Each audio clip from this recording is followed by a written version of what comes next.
Avec le débat, pour vous, il est derrière sur les rétributions, les taxes, pour parler de l'éolien au large de la Baule? Oui, parce que le politique, il a comme mission le degré d'acceptabilité.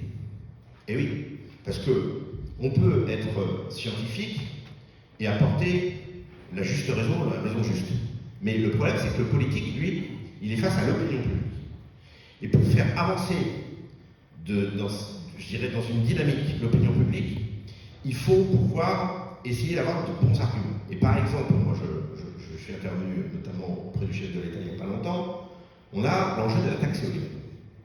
La taxe éolienne, comme vous savez, ça permet aussi de faire accepter, je sais qu'il y a des représentants du monde de la pêche, ça permet de faire accepter aussi ces projets au large de nos côtes. Mais quand vous voyez que les communes les plus concernées visuellement par le parc éolien sont les moins rétribuées par la taxe éolienne. Pas par volonté de vouloir moins les rétribuer, par une volonté très simple, c'est qu'on prend le calcul du nombre de populations. Donc quand vous êtes au Croisic, ou bien sur ma, pour prendre l'exemple ici, vous êtes les plus touchés par, bien sûr, la présence des éoliennes, et vous êtes les moins rétribués parce que c'est les communes où il y a le moins grand nombre de personnes, surtout l'hiver, parce qu'on prend comme base l'hiver et pas l'été. Donc là, il y a tout à revoir sur ce sujet. C'est pas simple, parce que quand les choses sont décidées, il faut revenir en arrière.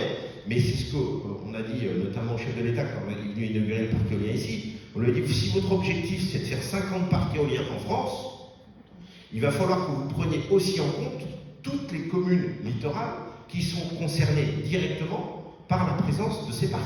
Si vous ne les prenez pas en compte, vous n'y arriverez pas. Et il y a notamment le parc qui se développera, je pense que Cléry, éventuellement, on pourra vous en parler, je ne sais pas si elle en parle dans la vidéo qu'elle fait, mais le parc éolien qui est à développer entre Noirmoutier et Lisieux, il y en a sans doute un troisième dans les Pays de la Loire, mais ce degré d'acceptabilité, il faut le prendre en compte. On peut toujours avoir raison sur le papier, si les Français n'en veulent pas, ils le rejetteront. Donc il faut qu'on redimensionne tout ça pour justement pouvoir avancer sur la production. Je parlais de l'expérience qu'on a eue lors du déplacement avec la présidente de région en fin d'année.